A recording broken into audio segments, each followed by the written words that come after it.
और मेरे जुगाड़ू कोडर्स यार, क्या चल रहा है लाइफ में, जरा कमेंट सेक्शन में बताओ। लेकिन उससे पहले एक चीज़ और बताओ यार, क्रिकेट खेला है? खेला ही होगा यार, सबने खेला है। नहीं खेला देखा तो होगा ही, क्रिकेट की तो इंडियंस फैन है।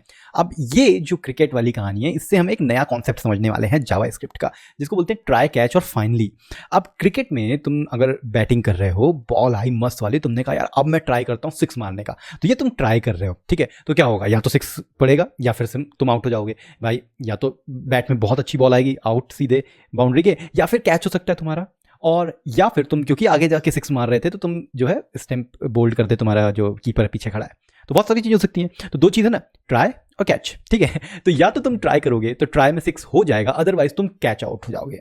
तो कैच का मतलब है जो भी एरर है उसको हम पकड़ लेते हैं। तो एरर क्या है भाई, काम क्या था तुम्हारा, तुम्हें सिक्स मारना था ना, सीधे बाउंड्री के पार बॉल जानी चाहिए थी, लेकिन वो बॉल कहाँ गई, बाउंड्री के अंदर ही रह गई। तो ये गलत काम था ना, तो ये प्रॉब्लम थी। इसको किसने कैच कर लिया, जो वहां फील्डिंग कर रहे थे, ठीक है। ये बहुत अच्छी तरीके से इसको समझ में आ जाएगा।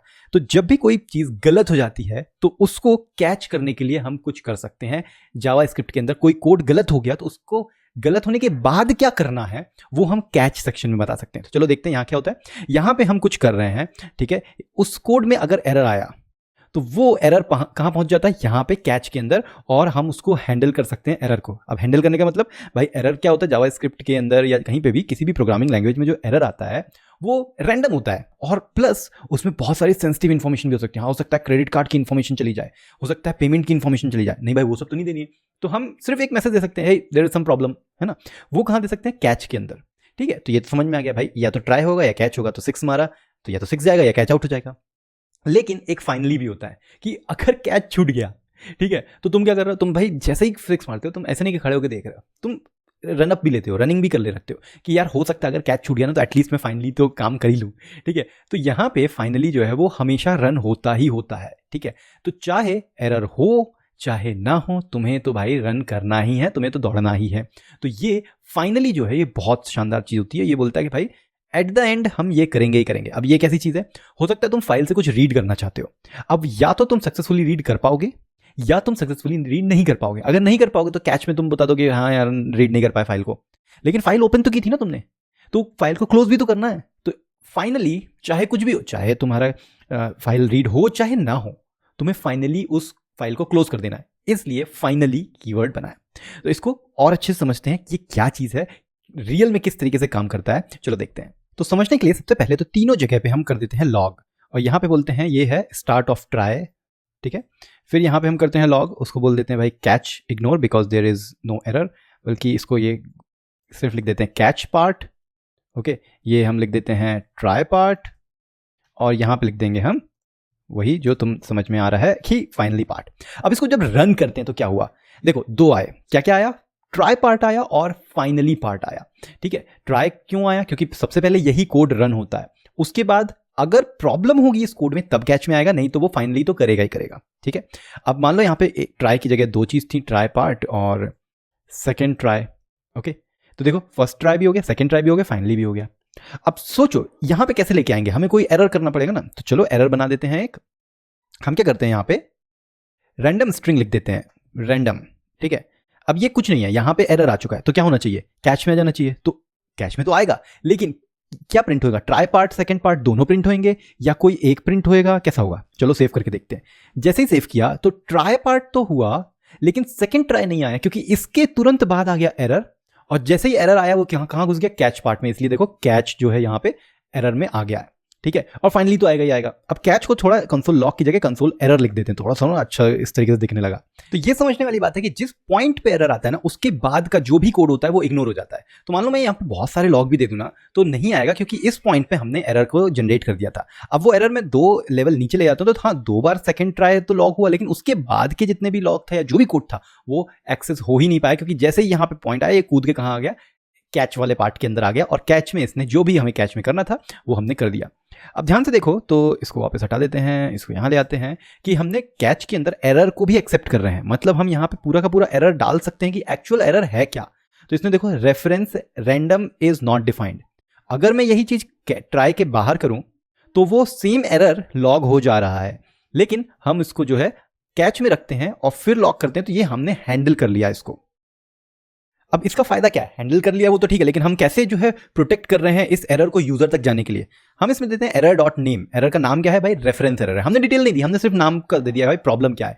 और बाकी को हो सकता है हम कहीं सेंड कर रहे हैं, send error to logging website, हमने ये अपने लिए जो डेवलपर हैं, जो वेबसाइट मैनेजर, उनके लिए भेज दिया भाई तुम ये देख लो कि क्या एरर है। यूजर को हम कुछ और दिखा रहे हैं, ठीक है। अगर तुम्हें सिर्फ मैसेज चाहिए जो सेंड करना है तो कैसे कर सकते हो तुमने कहा यार मुझे ना इसका जो मैसेज है वो सेंड करना है, तो लॉक करो ना। पहले मैसेज क्या था, रैंडम इज नॉट डिफाइंड, ये एरर था, ठीक है। इसी तरीके से तुम पूरा का पूरा स्टैक दे सकते हो जो एक्चुअल में आया था ना, मतलब नाम और मैसेज दोनों साथ में। तो ये देखो नाम और मैसेज, रैंडम एरर और जो मैसेज था वो सब कुछ दे दिया इसने। तो इस तरीके से तुम हैंडल कर सकते हो क्या यूजर को दिखेगा और क्या हमारे डेवलपर को चाहिए, किस चीज की नीड है, किस चीज की नहीं है। ये ट्राई कैच की बहुत ही शानदार बात है। चलो यहां तक तो सब सही चल रहा है। अब मैंने अगर इसको ऐसा कर देते हैं, और अब अगर मैंने ये रैंडम जो है ना ये सेट टाइम आउट में डाल दिया, और टाइम आउट डाल दिया 1 सेकेंड का। अब देखते हैं क्या होता है। तो मैंने रन किया और ये देखो 1 सेकेंड के बाद एरर आया। अब हुआ ये कि इस समय, क्योंकि ये जब एग्जीक्यूट हो रहा था कोड उस समय तो कोई एरर था ही नहीं ना, क्योंकि ये रैंडम पे तो पहुंचा ही नहीं। उसने कहा सेट टाइम आउट है, ठीक है, 1 सेकंड बाद हम उसको रन करेंगे। आगे बढ़ते हैं, आगे बढ़ा तो सेकंड ट्राई आ गया, मतलब सारा का सारा कोड कंप्लीट हो गया। उसके बाद रैंडम कंप्लीट हुआ और तब जाके एरर आया और फिर जाके जो है वो कैच में पहुंचा।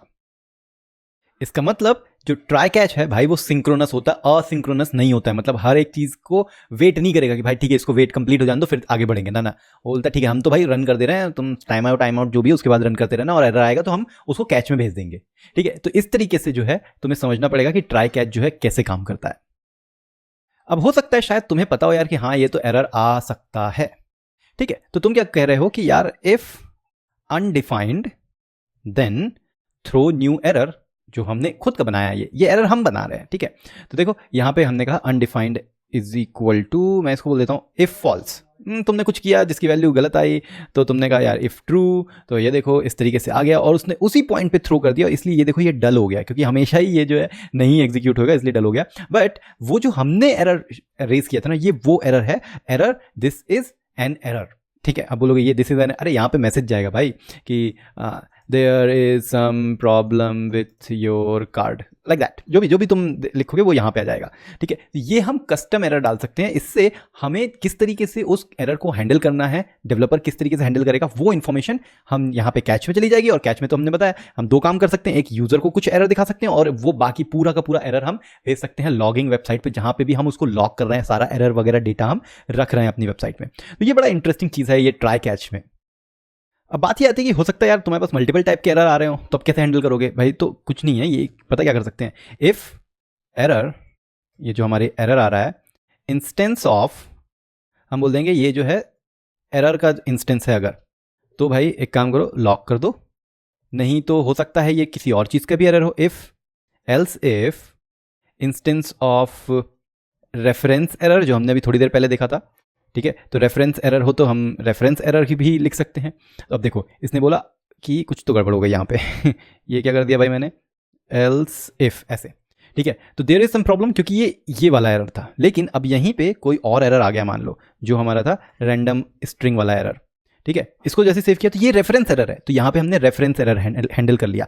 तो कैच के भी अंदर तुम इफ एल्स लगा के एरर का टाइप चेक कर सकते हो और उसके अकॉर्डिंग तुम डिफरेंट टाइप के काम कर सकते हो सकता है कोई एरर उतना प्रॉब्लम ना हो, वो वार्निंग हो बहुत ज़्यादा लेवल की ना हो जो तुम्हारा इंपैक्ट कर सके, तुमने उसको इग्नोर कर दिया। लेकिन तुमने कहा नहीं यार एक एरर है, इसको तो भाई साहब बिल्कुल प्रायोरिटी पे हैंडल करना है, कस्टमर को प्रॉब्लम नहीं चाहिए, फटाक से तुम्हारे नोटिफिकेशन भेज देनी है तुमको अपने आप को, मतलब डेवलपर्स को, टीम को, है ना। तो इस तरीके की चीज़ें हम कर सकते हैं ट्राई कैच फाइनली से, है कि नहीं भाई। इंटरेस्टिंग, बहुत ही शानदार कॉन्सेप्ट है, इसको अपने दिमाग में घुसा लो, क्योंकि यही तुम्हारा बेस तैयार कर रहा है और तैयार हो ही गया है ऑलमोस्ट। इतने सारे वीडियो देख लिए मज़ेदार तरीके से, जावास्क्रिप्ट धमाकेदार सीख लिए तुमने। अब याद रखना ये ट्राई कैच फाइनली के बारे में तुम्हें पता था या नहीं पता था, इसको मुझे कमेंट सेक्शन में बता दो। और इस चैनल को सब्सक्राइब करके वीडियो को लाइक जरूर कर देना। इंस्टाग्राम पे मुझे फॉलो कर सकते हो और स्टोरी में टैग कर सकते हो। कोड में करते रहना है जुगाड़ और देखते रहना है कोड जुगाड़।